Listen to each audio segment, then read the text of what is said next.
So let me get straight to the point. I watched Superman 2025 and it turned out to be exactly what I expected it to be, a decent MCU film. Gunn fans are gonna be pissed off about now, but hey, I gotta call a spade, but without any spoilers, of course. The quote unquote critics can call it the best thing since Christopher Reeves' Superman, which it definitely isn't, but the fact still remains that we've seen this before, many times in fact. It's just the first time in DC though. So does that make it stand out?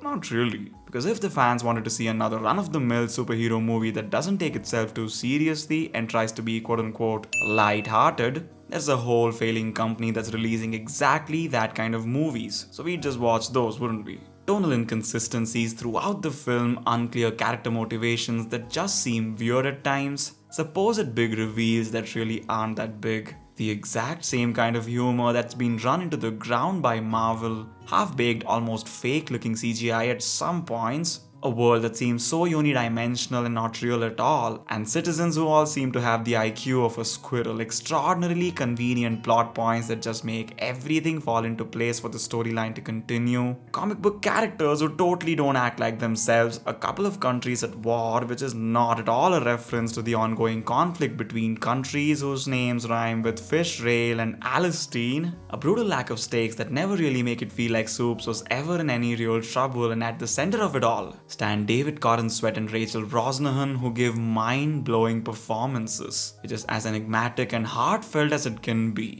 So let's get into the details without any spoilers and talk about the good stuff first, because as usual, we gotta get the dessert in first, or we'll have no appetite left once we sift through all these shit. Make no mistake about it, Corenswet really feels like Superman straight out of a comic book. That part they all got right. His performance is so genuine and grounded, you can really see the man in Superman. The idea behind Big Blue has always been that he's a Boy Scout, someone who has infinite power but also a heart of gold, someone who always looks out for the little guy and wants to help everyone and often blames himself when he's unable to. That's literally the portrayal we got from Corenswet. He's cheesy and corny, but in the exact right quantities, which makes him seem almost childlike, and I mean that in the best way possible. And because of it, it never makes him feel caricaturish or like a parody version of himself, which I was definitely afraid of, but man did he absolutely nail it. And it's not just him, because Brosnahan is marvelous as Lois. She struck the perfect balance between ball-busting and supportive while sharing great chemistry with Corenswet. And as Lois the fierce journalist, we see her chasing a story and the truth to almost a fault. Like we see her putting herself in all sorts of dangerous situations to try and help people, and being the quintessential partner to Superman while simultaneously maintaining her journalistic integrity without ever sacrificing one for the other. Once again, they are Superman and Lois from the comics, which is the same with Mr. Terrific. Eddie Gathegi's portrayal is as comic book accurate as it can be, and although I had some complaints about bad VFX here and there, for the most part it actually looks pretty good, but with an asterisk which I will talk about later. The color palette is the usual, which has now become sort of a trademark for James Gunn, and the world was indeed vibrant and bright. And thankfully there's no woke shit. No identity politics, no gender swapping, no race baiting, nothing. That definitely was a breath of fresh air. You see, these are exactly the things that the critics are saying as well, which I myself agree with. But the things that they are not talking about or holding back from criticizing, for reasons unknown of course, are the things that I'll talk about now. First, the visuals. Yes, the CGI is good for the most part, but it's not the effects themselves, but the aesthetic of the visuals that I found to be so goddamn out of place. For example, this is a world that has technology far beyond what humans can even dream of right now. And yet Gunn has to give everything a retro feel. Be it Luthor Corp tech that seems like it's still analog and from the 90s, or Superman's robot servants that look like the ones we saw in Tom and Jerry for God's sake. Like, we're talking quantum tech here guys, why does it have to look like a Nintendo? Speaking of bad aesthetics, someone please tell James Gunn that the face first flying shots, where the characters look like bubble heads, is just funny for all the wrong reasons. and it gives the viewers absolutely no idea of the sheer speed or g-force that the person flying would be experiencing. And yes, Superman's suit looked exactly as bad as I imagined. It's not terrible, but it looks so poorly fitted at so many points in the film, which totally takes away from the amazing build of Corenswet and makes him look almost lanky at times, which once again was a callback to the 90s. And at the same time, there are smartphones, laptops, and TVs that look just like they do in the real world right now, which makes the retro shit feel like eyesores even more. The whole idea of trying to make stuff seem old-fashioned was maybe cool a decade back,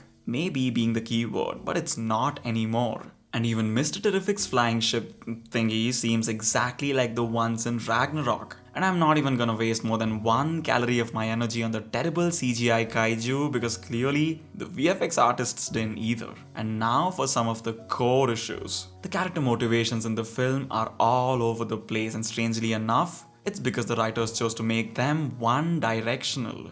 It's like people are good or bad in this universe. There's nothing in between. Nothing. Like, where is the polarity? Lex is bad, but why? He envies and hates Superman, but why? I don't know, he just does. A certain head of state is evil, but why? Because he's a politician, so he's evil. Okay. And even the common folk of Metropolis, like, they're all cheering Superman for saving the entire city, and literally 20 seconds later, I'm not kidding, like exactly 20 seconds later, they all start booing him because of a news report. How dumb do you want the world to look? Yes. What are they, sheep? That one scene made the whole world feel so fake, like it was accommodating itself to the plot so that things can happen. And my god, Jonathan and Martha Kent, Superman's adopted parents, they've been ignored into oblivion. Gunn has made no attempt to establish their presence or their influence on Superman whatsoever, which was the driving force behind the man part in Superman. They appear for all of 5 minutes, maybe, and are as inconsequential as the boyfriend of an OnlyFans girl. Which also seemed to be true for most of the supporting cast, because none of them were truly established. In the sense where they really stood out, or would become even remotely memorable, which was exactly what I predicted in one of my previous videos, because overstuffing a pilot film with too many important characters is a recipe for disaster.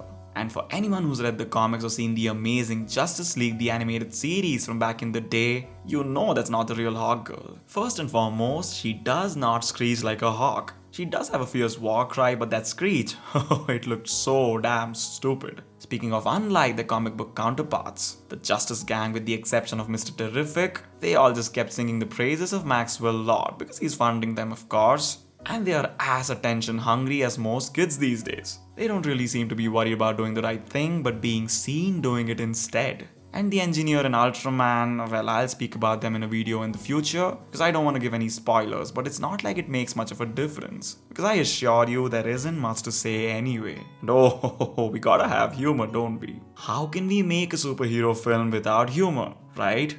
Right? My god, it's pathetic not only because it's unfunny, but because it's Marvel humor. The exact same generic trope that the company has been heavily criticized for.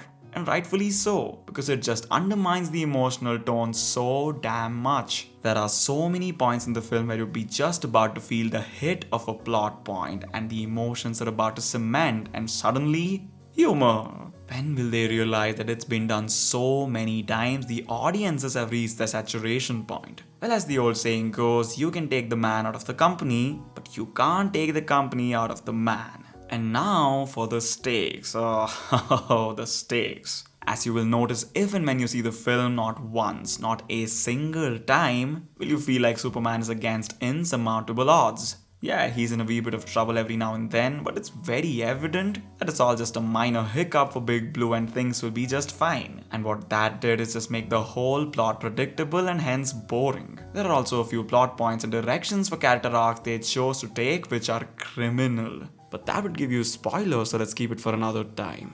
Worst of all, the last act was so anticlimactic and dull, it wasn't nearly the spectacle a movie of this scale should have delivered. The first 30 minutes though are bloody gripping. I honestly thought I'm in for the experience of a lifetime, but as the hours passed, I realized that Gunn never wanted to deliver big on any aspects, which I believe he's keeping for later projects. What that did is just build anticipation for something massive that never came to pass. Ironically, the movie starts with repeated threes. The number of centuries, the number of decades, the number of hours, minutes, and seconds which have passed before something significant happened. And that's also the number it gets on my rating scale, 3 out of 5. Is it a good film? Yeah, it is. A decently enjoyable summer popcorn flick for fans and families alike. But is it what James Gunn said it would be? A fresh new start for a cinematic universe with a bang? Not really. And as for the critics that are comparing it to Iron Man, just don't. No amount of money can justify that lie, because Iron Man was far superior in every single sense. Despite being good, let's be honest, this Superman film doesn't have nearly enough substance to build a foundation to then serve as a launchpad for a decade-long cinematic universe. That's it for today, folks. I'm gonna go have a mango milkshake.